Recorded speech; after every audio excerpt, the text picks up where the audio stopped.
Bonjour et bienvenue au marché de Noël de Strasbourg. Aujourd'hui, dans notre émission spéciale Noël, nous allons voir comment on fabrique ces magnifiques boules de Noël que nous accrochons tous sur nos sapins. Pour ça, nous avons une invitée spéciale. Salut Sophie, comment vas-tu? Très bien, et toi? Très bien. Alors, tu sais qui fabrique ça, toi? Oui, cette boule de Noël a été créée par un souffleur de verre. Tu savais qu'un certain Joseph Fraunhofer, une personne de ma famille, avait des parents dans ce métier? Ah bon? Mais alors, tu sais comment ça se fabrique? Non, mais j'aimerais bien savoir comment. Moi aussi. Et toi, Jenny, tu sais comment on fabrique les boules de Noël? Eh bien Fredine, je suis justement à Meisenthal avec monsieur le souffleur de verre. Demandons-lui.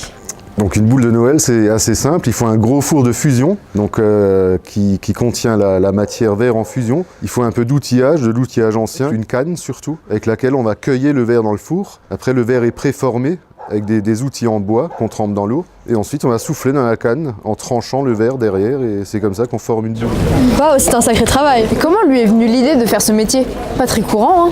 Je suis sûre que quand il était petit, il adorait faire des bulles avec son chewing-gum. Et que c'était toujours le premier à gonfler les ballons pour les anniversaires. Et qu'est-ce qui vous a donné envie de faire ce métier? Je suis issu d'une famille de verriers. Donc je suis né au pays de Bitche. Mes parents, grands-parents, arrière-grands-parents étaient verriers. Donc forcément, je suis tombé là-dedans tout petit. Fredine, tu sais quelle formation doit suivre un souffleur de verre? Je pense que pour être souffleur de verre, il faut passer des épreuves. Mais oui, mais quel genre d'épreuve? Une épreuve d'arts martiaux, où il doit montrer qu'il sait bien manier sa canne. Et aussi un test de souffle, où il doit souffler 20 bougies sur un gâteau. Mais oui, Fredine, c'est ça. Le souffleur de verre est en fait un ninja qui a souvent son anniversaire. Du coup, c'est quoi la vraie formation à suivre? C'est un CAP à passer en 2 ans et un BMA par la suite. Donc c'est un brevet des métiers d'art.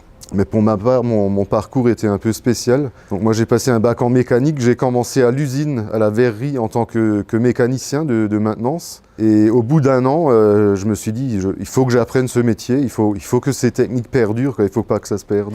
Ah, alors c'est comme ça qu'on devient souffleur de verre? Ou souffleuse? Tu penses qu'il existe aussi des souffleuses de verre?